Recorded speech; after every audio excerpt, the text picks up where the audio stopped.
नमस्कार मंडळी, बेळगाव ट्रिपमधील हा दुसरा भाग आहे. पहिल्या भागात तुम्ही पाहिले असेल की मी बेळगावपासून जवळ असलेल्या श्री क्षेत्र मुक्तिमठ याबद्दल माहिती दिली आणि या भागामध्ये आपण या मुक्तिमठाला लागून असलेल्या राणी चेन्नम्मा झू पार्कविषयी माहिती जाणून घेऊया. बेळगावपासून सुमारे 12 किलोमीटर अंतरावर असलेल्या या राणी चेन्नम्मा झू पार्कमध्ये आम्ही गेलो. दुपारचे 12 वाजले होते.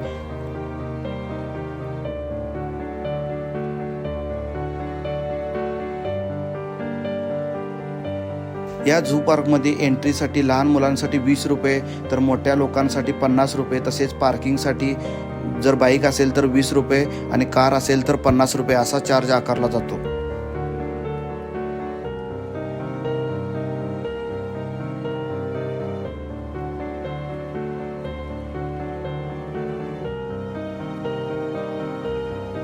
तर या बेळगाव झूमध्ये तुम्हाला असा एक साईनबोर्ड लागेल की जिकडे तुम्हाला कोणकोणत्या डायरेक्शनला त्यांचे कोणकोणते प्राणी ठेवलेले आहेत. ते टायगर सफारी आहे, क्रोकोडाईल एन्क्लोजर, लेपर्ड एन्क्लोजर आहे, लायन आहे, स्लॉथ बियर आहे, स्पॉटेड डिअर, सांबर.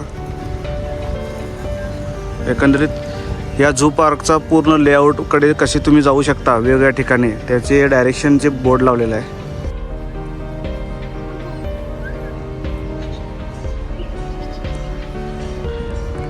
हा पांढरा मोर बघू शकताय, आत बसलाय वाटतं. त्याचबरोबर हे आपलं कॉमन जे मोर जे आपल्या शेतामध्ये पण सापडतात त्यांचं पण इकडे कन्झर्वेशन केलेलं आहे.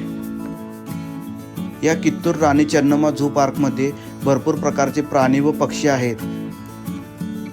तर इकडे शामरुख पण आहेत आणि या शामरुखसाठी असं स्पेशल केज बनवलेलं आहे. आणि इकडे बघू शकता हे असे शामरुख आहेत. साधारण 6 ते 7 शामरुख दिसत आहेत. आणि शामरुखाची अंडी पण पाहू शकता तुम्ही. नवीनच सुरू झालेला हा झू पार्क असल्यामुळे सर्वत्र नीटनेटकेपणा चांगल्या प्रकारे मेंटेन केलेला आहे. फुटपाथ पण चांगले डेव्हलप आहेत. तसेच इकडे बारासिंगा पण आहेत. आत बसलेले दिसतात बघा मला, नर आणि मादा. काळविटांची पण संख्या भरपूर आहे. थोड्या आतल्या बाजूला असल्यामुळे मी झूम करून दाखवतो. हरणाचाच हा प्रकार आहे. त्याला काळा पट्टा असतो किंवा काळे पट्टेरे हरिण सुद्धा असे म्हणतात. इथे पण हरिण आहेत. म्हणजे एकंदरीत इकडे हरणांच्या भरपूर व्हरायटी इकडे आपल्याला बघायला भेटतात.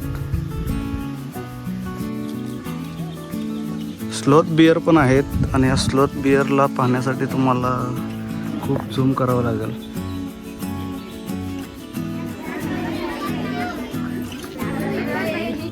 इकडे सिंह पण ठेवलेला आहे, म्हणजेच लायन.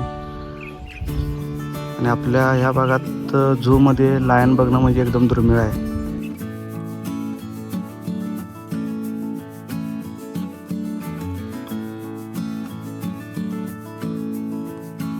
आणि या झू पार्कमध्ये हायना देखील ठेवलेला आहे. हायनालाच आपण हिंदीमध्ये लकडबग्गा देखील म्हणतो. आणि तो हा लकडबग्गा आहे.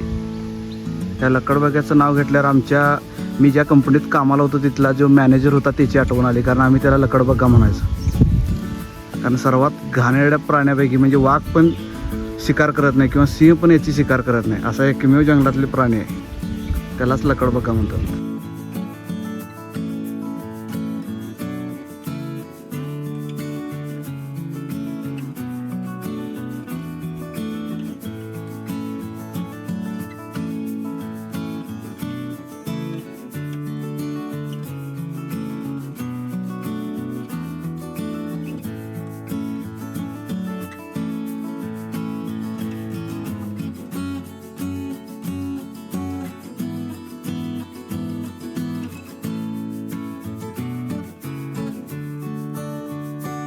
तर इकडे जंगल सफारीसाठी एक युनिक थीम तयार केलेली आहे, ज्यामध्ये बाकीच्या ठिकाणी झू पार्कला कसं असतं की केजमध्ये वाघ वगैरे असतो आणि आपण फ्री असतो, तर इकडे तसे नाही. आपण या बसमध्ये केजमध्ये असणार आणि वाघ हा मुक्त संचार करणार. त्यामुळे जेव्हा आपण ही जंगल सफारी करणार त्यावेळेला आपल्याला मुक्त संचार करणारा वाघ आपल्याला पाहायला भेटेल.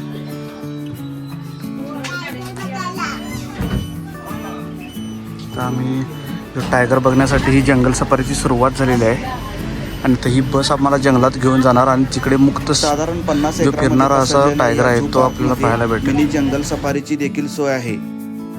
या राणी चन्नम्मा झू पार्कमध्ये पोपट, मोर यासारखे पक्षी आहेत. तसेच वाघ, सिंह, बिबट्या, हरिण, सांबर, कोल्हा, अस्वल यासारखे प्राणी देखील आहेत. बेळगाव व कोल्हापूरपासून अगदी जवळ असलेल्या या झू पार्कला नक्की भेट द्या, कारण आपल्या बेळगाव आणि कोल्हापूरपासून नियर बाय असा कोणताही झू पार्क नाही. त्यासाठी जर तुम्हाला झू पार्क पाहायचा असेल तर एकतर गोव्याला किंवा पुण्याला जावं लागतं. त्यामुळे आपल्यापासून हा अगदी जवळ असलेला झू पार्क आहे. त्यामुळे तुम्ही या झू पार्कला नक्की भेट देऊ शकता. आपल्या लहान मुलांना किंवा शाळेच्या किंवा स्कूलच्या पिकनिकसाठी हा एक बेस्ट पॉईंट ठरू शकतो. त्यामुळे तुम्ही या राणी चन्नम्मा झू पार्कला प्लॅन करा आणि इकडे व्हिजिट करा. हा झू पार्क दर मंगळवारी बंद असतो. त्यामुळे इतर दिवशी हा पार्क सकाळी 9 ते सायंकाळी 5 वाजेपर्यंत तुम्हाला पाहता येईल. आणि तिकीट रेट मेन्शन केल्याप्रमाणे लहान मुलांसाठी 20 रुपये, मोठ्या लोकांसाठी 50 रुपये, टू व्हीलरसाठी पार्किंग हे 20 रुपयाचे आहे, तर कारसाठी 50 रुपयाची पार्किंग आहे.